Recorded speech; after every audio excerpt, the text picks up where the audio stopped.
함께 보실 주의 말씀은 로마서 1장 10절에서 14절까지 말씀입니다.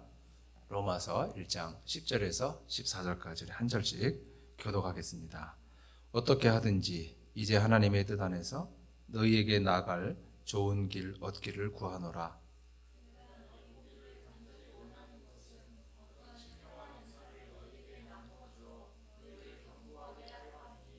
이는 곧 내가 너희 가운데에서 너희와 나의 믿음으로 말미암아 피차 아니함을 얻으려 함이라.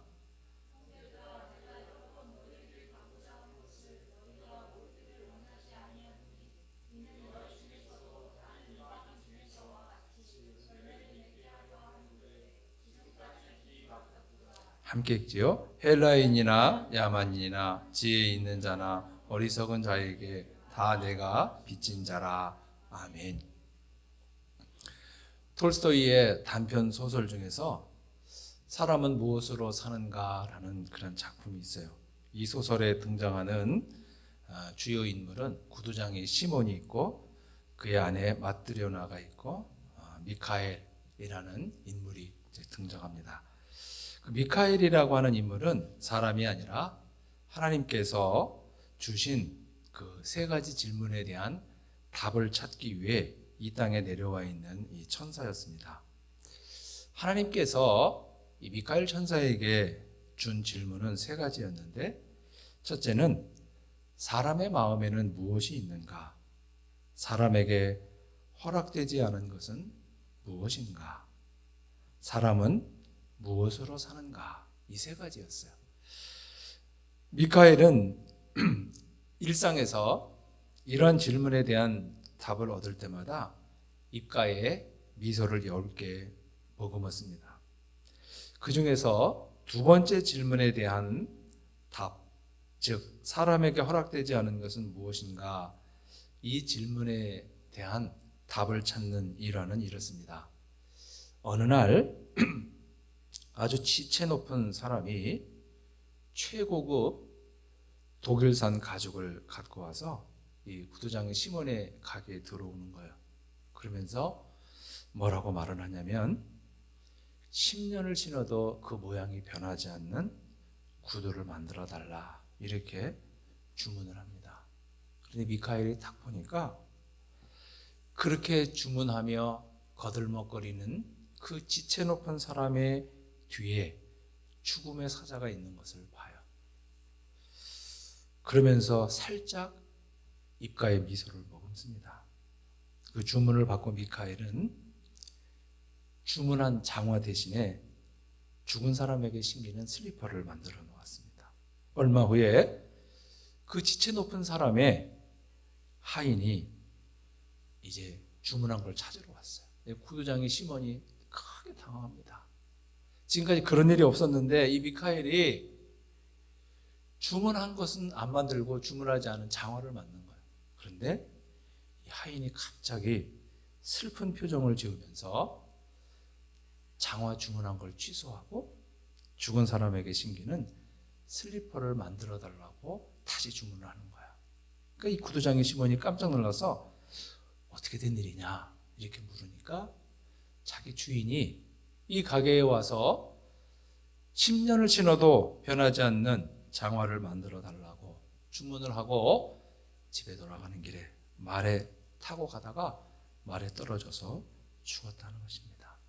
그 말이 끝나기가 무섭게 이 미카엘은 주문하기도 전에 만든 죽은 사람에게 신기는 슬리퍼를 내어주는 거예요. 이 대목에서 미카엘은 깨닫습니다. 하나님께서 사람에게 허락하지 않은 것은 무엇인가?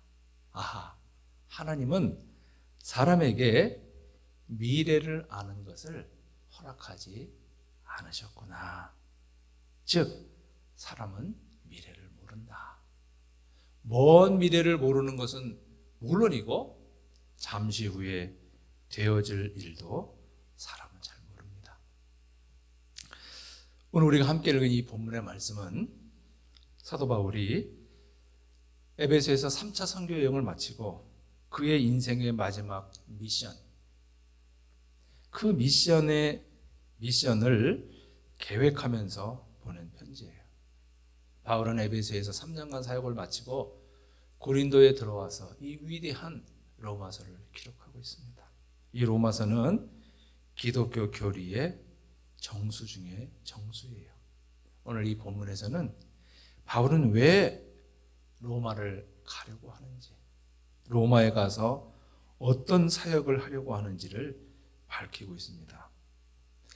로마 교회가 구체적으로 어떤 과정을 통해서 누구에 의해서 세워진 교회인지 아무도 모릅니다. 분명한 것은 바울이 세운 교회는 아니에요. 그런데 이 로마라고 하는 도시는 당시에 전 세계를 호령하는 도시입니다. 로마가 전 세계를 지배하고 있기 때문에 이 로마라고 하는 이 도시가 갖고 있는 그 영향력은 막대했죠.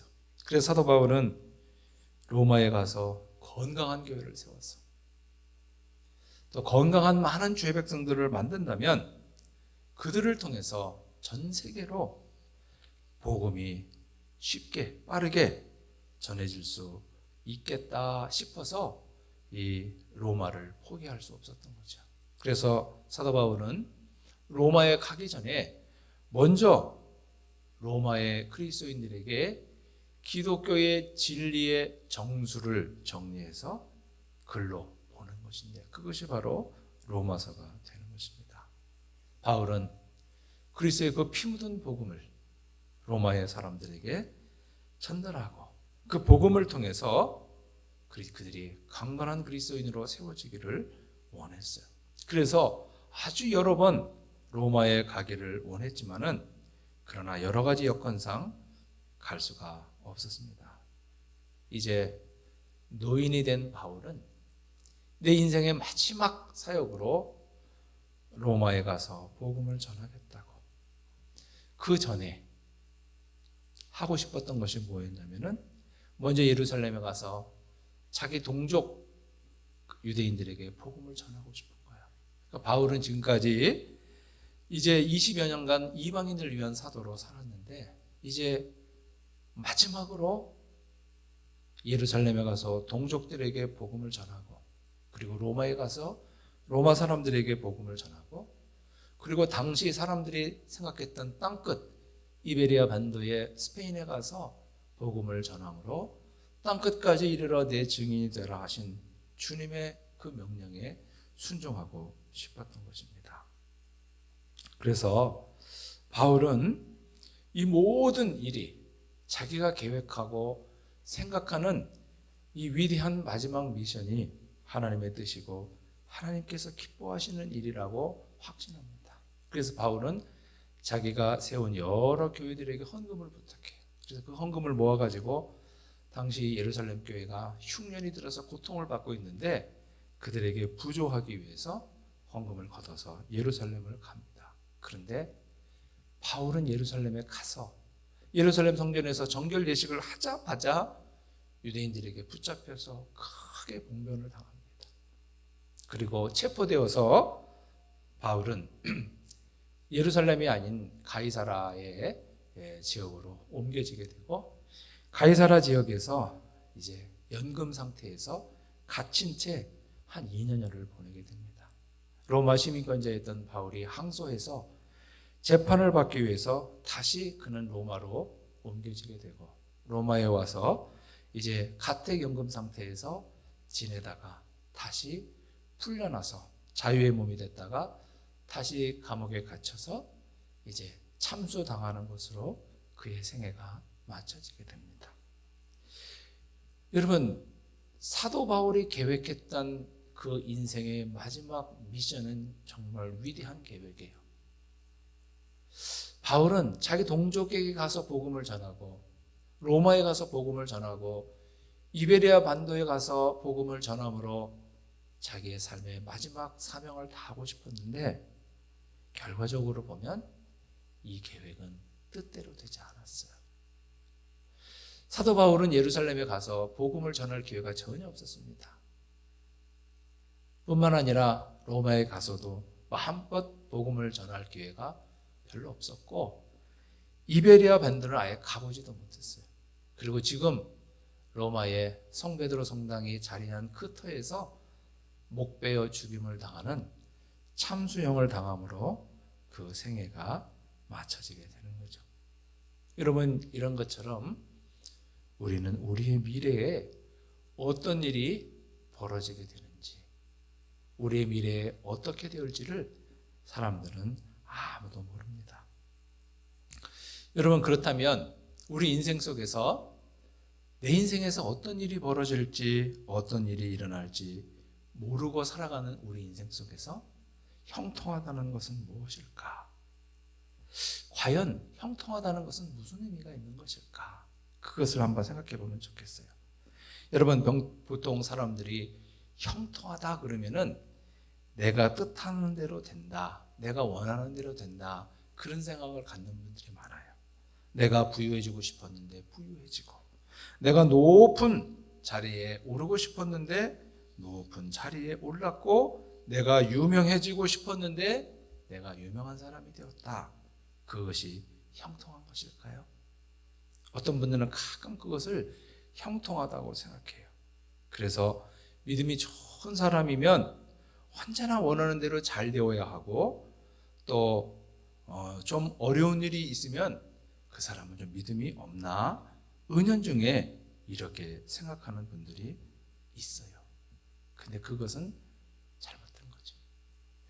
여러분, 욥이라고 하는 사람이 어느 날 갑자기 큰 어려움에 처합니다.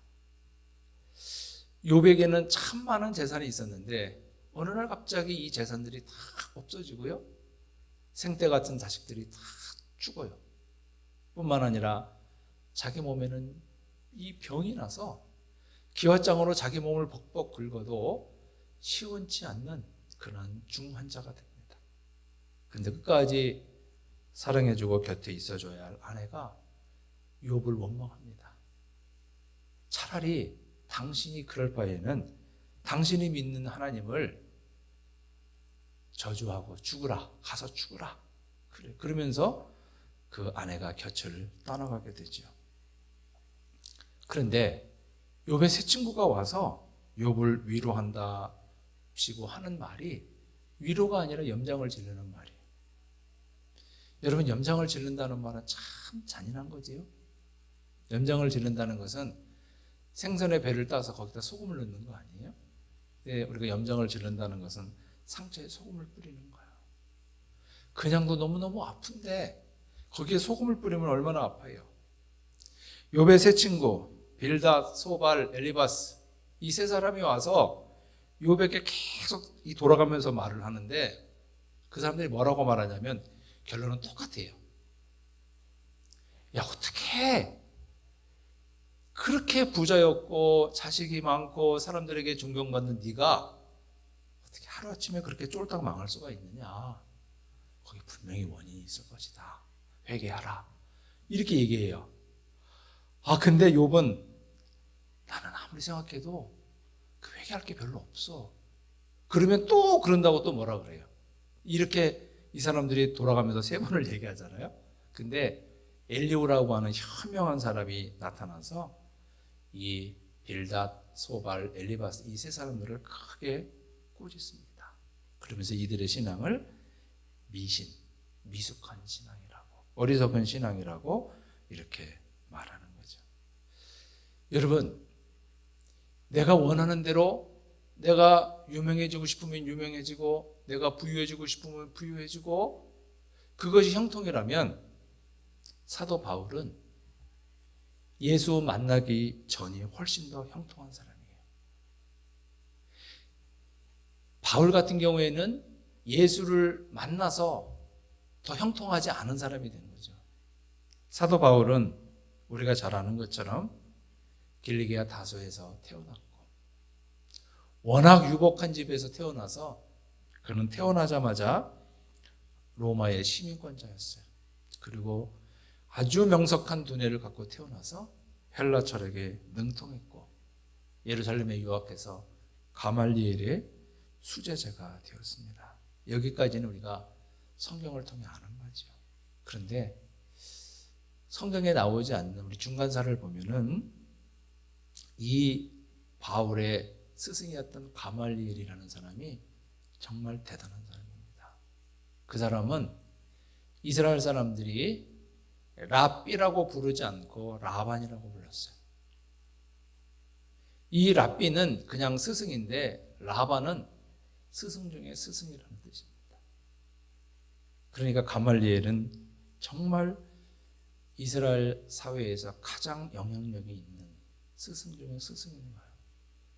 그 가말리엘의 할아버지가 누구냐면 힐렐이라고 하는 유명한 학자입니다. 그러니까 이 바리새파의 힐렐 학파를 만든 아주 위대한 학자였어요. 그 계보를 잇는 것이 힐렐, 가말리엘 그리고 바울이에요. 그렇기 때문에 바울이 다메섹 도상에서 부활하신 주님을 만나지 않았다면 바울은 가말리엘에 이어서 이스라엘에서 가장 영향력 있는 인물, 랍비 중에 랍비, 라반으로 불릴 그런 사람이었습니다. 사람들은 바울을 통해 많은 기대를 했겠죠. 바울은 헬라 철학에 능한 자였기 때문에 유대 사상이라고 하는 이 유대 사상이 이 팔레스타인 지역에만 머무는 것이 아니라 당시 세계의 주류였던 헬라 사상의 옷을 입고 헬라 문화 속으로 이 유대 사상을 퍼뜨릴 수 있는 유일한 적장자였던 거죠. 유일한 당사자였던 거예요. 그렇기 때문에 바울에 대한 이 유대인들의 기대는 너무너무 대단할 수밖에 없었습니다.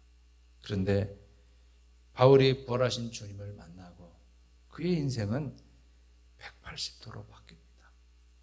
그의 인생에는 떠받들어주는 사람도 없고 존중해주는 사람도 없어요. 어디를 가나 바울을 죽이려는 자들이에요. 바울을 죽이려는 유대인들로 가득합니다. 그래서 여러 번 죽음의 고비를 넘기게 돼요. 그럼에도 불구하고 바울은 끝까지 충성합니다. 바울이라고 하는 위대한 사도가 있었기에 복음은 팔레스타인을 넘어서 소아시아, 오늘날 터키, 그리고 이 소아시아를 넘어서 유럽으로 복음이 전해지게 되었던 거죠. 기독교 복음이 유럽에 전해졌다는 것은 인류 문명사적인 입장에서 봐도 대단한 의미가 있는 것입니다. 여러분, 오늘날 이 서양 문명사를 우리가 논할 때 기독교를 빼고 논할 수가 없어요. 서양 문명사는 기독교 역사라고 말해도 과언이 아닐 정도로 이 서양 문명사 속에서 기독교가 차지하는 영향력은 절대적입니다. 그거에 기초를 놓은 사람이 바울이라는 거죠. 바울이라고 하는 사람은 자기에게 주어지는 여러 가지 상황, 그 상황에 함몰되지 않고 그 상황 속에서 하나님을 붙들고 가장 멋지고 아름다운 하나님의 사람으로 살아냈던 것입니다. 이것이 형통이죠. 여러분, 그렇다면 우리가 형통의 비결이 있다면 어떤 것일까? 우리가 다윗을 통해서 그 형통의 비결을 한번 찾아볼 수가 있을 것 같은데, 다윗은 누가 뭐래도 형통한 사람이지.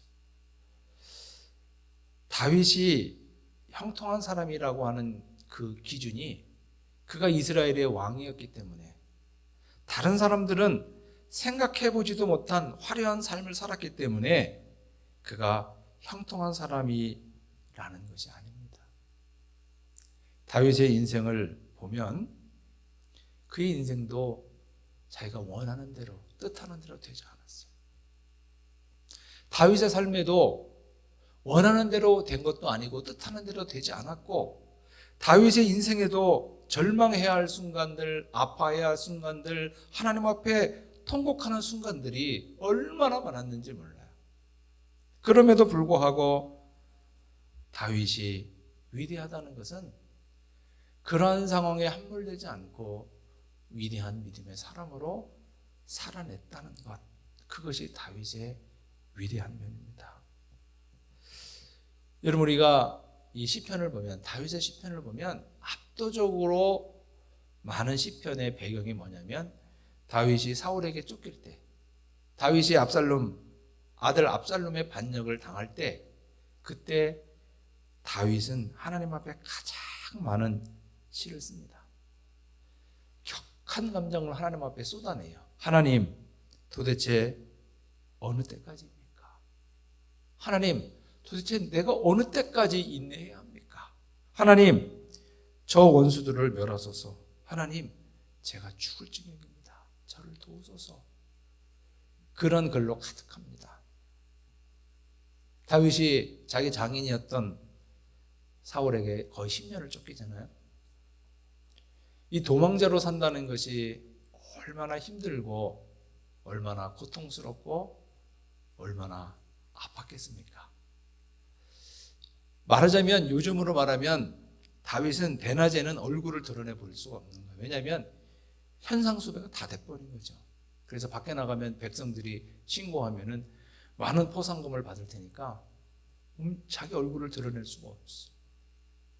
밤에 잠을 자더라도 옷을 벗고 자는 게 아니라 완전히 도망할 자세를 다 취하고 자는 거예요. 바스럭거리는 소리만 나도 벌떡 일어나서 도망할 준비를 하고, 그렇게 산 세월이 10년입니다. 그리고 왕이 되었는데, 왕이 되어서 이제 좀 편안할까 했더니 다른 사람도 아니고 아들놈이 반역을 일으키는 거야. 압살롬이라는 아들이. 그러면서 자기가 무슨 정복군주라도 되는 양 백주 대낮에 아버지 후궁들을 범하는 폐륜을 범합니다. 그리고 아버지를 죽이겠다고 아버지를 쫓습니다. 다윗 앞에 충성을 맹세했던 자들이 하나둘 아들 압살롬에게로 넘어갑니다. 그때 다윗이 느꼈던 자괴감과 그 인생의 깊은 비애가 얼마나 씁쓸했을까.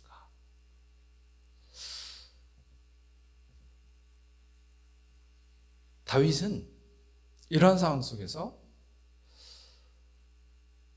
반전될 것 같지 않은 상황, 정말 내가 왕인데 다른 사람도 아니고 내 아들에게 반역을 당해서 보위에서 쫓겨나서 살겠다고 도망하는 자기의 모습을 보면서 너무너무 자기 모습이 싫은 거죠.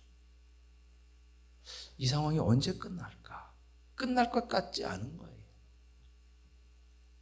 그럼에도 불구하고 다윗은 그 과정을 이겨냅니다. 다윗이 이겨도 자기 아들이 죽는 것이기 때문에 괴로운 거죠. 환호할 수 없는 거예요. 저도 환호할 수 없고 이겨도 환호할 수 없는 그 상황을 다윗은 이겨내서, 그래서 결국은 그가 하나님 마음에 합한 자가 되는 것입니다. 저는 뉴욕 월트레이드 센터 거기를 이렇게 지나갈 때마다 이 그때의 비극을 좀 생각해 봐요. 지금 그라운드 제로 이렇게 쌍둥이 빌딩이 있었던 데에 분수가 이렇게 솟아있잖아요. 그리고 동그랗게 거기에 많은 이름들이 새겨져 있잖아요. 죽은 사람들 수만 명의 이름이 거기에 다 새겨져 있는데, 우리 인생에서 미래를 알 수 있는 능력이 있다면 그 사람들은 다 살았을 거예요. 근데 우리에게는 미래를 몰라요. 잠시 뒤에 벌어질 일을 모르기 때문에 그 많은 사람들이 죽은 거예요. 근데 그 의미도 우리는 잘 알지 못해요. 그러면서 우리는 살아가는 거죠. 여러분, 경건서적을 좀 읽으시는 분들은 제랄드 L. 시처라는 분을 기억할 것입니다. 그분은 20대 때 나는 의사가 되겠다, 그것이 나를 향한 하나님의 뜻이다, 그렇게 믿고 살았는데 결과는 의사가 아니라 목사가 되었습니다. 나는 목회를 잘하는 목사가 되고 싶다, 그게 나를 향한 하나님의 뜻이다, 그렇게 믿고 살았는데 목회하는 목회자가 아니라 신학교 교수가 되었고 글을 쓰는 작가가 되었습니다. 그는 20대 초반에 사랑하는 여자와 결혼을 해서 5남매를 낳고 아주 행복한 결혼 생활을 했어요. 그런데 어느 날 만취 상태로 운전하는 큰 화물차를 운전하는 그 차에 치여서 그 자리에서 자기 어머니와 아내와 두 딸을 잃어요.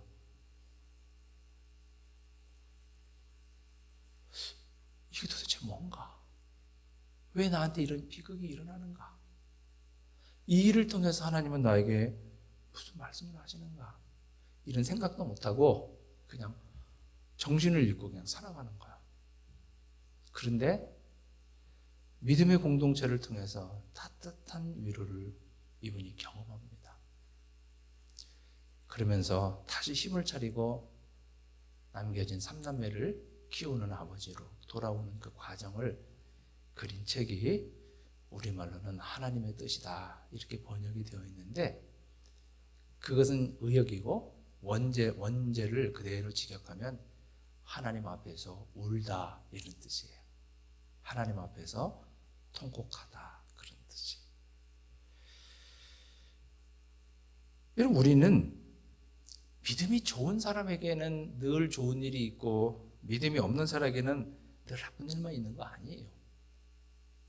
믿음이 좋은 사람에게도 이해할 수 없는 일들, 어떻게 보면 피하고 싶은 일들, 그런 일이 우리 인생에 있어요.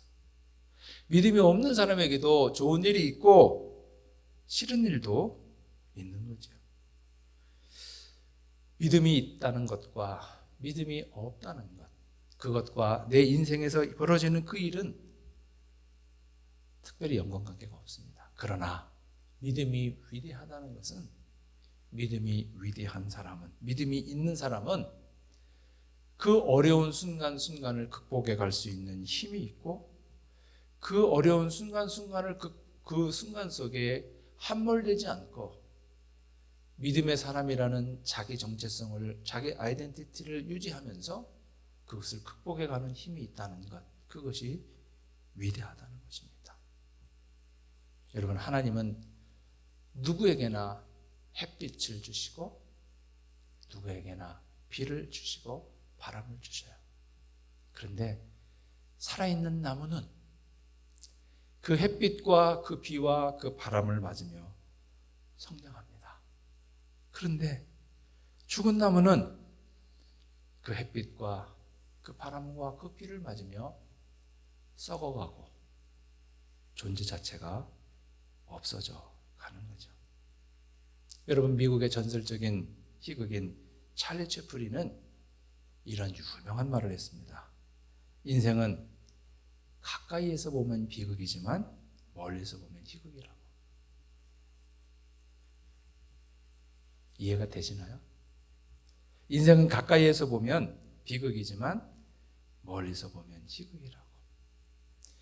이 찰리 채플린이라는 그 이름으로 끝나면 그 집안이 목사 집안이라는 걸 알 수 있어요. 이 미국 사람들, 이 서양 사람들은 그 자기 성과 직업이 이제 그 성의 직업에서 왔거든요. 그래서 뭐 스미스 그러면 대장장이고, 테일러 그러면은 양복쟁이고 그러잖아요. 밀러 그러면 뭐 이렇게 방앗간 사람이고, 그래서 채플린 그러면은 그 집안이 목사 집안이라는 거예요. 그러니까 이 찰리 채플린은 희극인이었지만은 그 집안 대대로는 이제 목회자 집안이었던 거죠. 그 사람이 이 한 이 말을 잘 새겨보면 굉장히 성경적이라는 생각이 들어요. 여러분, 우리가 구약에서 우리가 그렇게 좋아하는 요셉, 다윗, 다니엘, 그 사람들의 삶의 면면을 보면 비극적인 요소가 굉장히 많이 있습니다.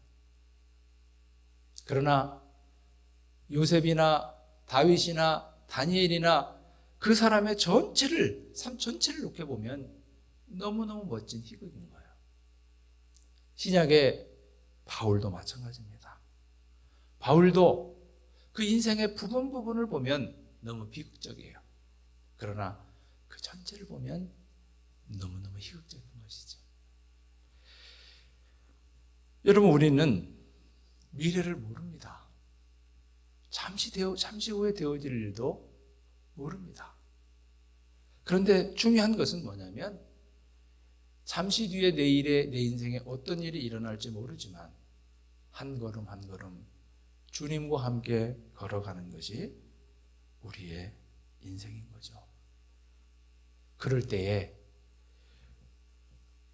우리의 삶은 부분에서 비극적인 요소가 있을 수 있지만 전체적으로 우리는 희극적인 그런 인생의 스토리를 만들어갈 수 있는 거예요. 그렇기 때문에 지금의 나의 상태가 부유하든 부유하지 못하든, 내가 건강하든 건강하지 못하든, 내가 유명하든 유명하지 못하든 그것과 관계없이 내가 주님을 사랑하고, 그리고 어떠한 상황 어떤 경우에도 주님을 신뢰하며 그 주님의 인도하심을 따라서 한 걸음 한 걸음 살아나가는 것, 이것이 대단히 중요한 것입니다. 그럴 때 우리의 삶은 멋진 비극을 딛고 멋진 희극의 주인공이 될 뿐만 아니라 영광스러운 승리자가 되는 것입니다. 우리 예수마을교회에 속한 모든 믿음의 지체들 가운데 이런 은총이 함께 하시기를 축복합니다. 기도하겠습니다. 참으로 좋으신 하나님 우리 아버지, 주님의 귀하신 은혜를 감사드립니다. 주님, 우리 인생은 마치 칠흑 같은 어두운 밤길을 걸어가는 것처럼 우리 인생 앞에 어떤 일이 일어나는지, 벌어질지, 무슨 일이 나를 기다리는지 전혀 알지 못하고 걸음을 내딛습니다. 주님, 우리의 걸음을 주께서 인도하셔서 우리를 온전케 하여 주시는 것을 믿습니다. 주님, 이해할 수 없는 상황이 있다 할지라도 우리가 주님의 손을 붙들고 이겨갈 수 있게 하여 주시고, 우리 인생의 비극을 넘어 희극으로 만드시는 주님의 손길 안에서 우리의 삶이 멋지고 아름다울 수 있도록 인도하여 주옵소서. 내가 처한 상황이 어떠하든지, 부하든 가난하든 건강하든 건강하지 못하든 유명하든 유명하지 않든 인도하시는 주님의 손길을 붙들고 한 걸음 한 걸음 주님과 동행하며 승리자의 길로 나가는 복되고 귀한 우리 인생이 되도록 주님이여 축복해 주옵소서. 예수님의 이름으로 기도하옵나이다.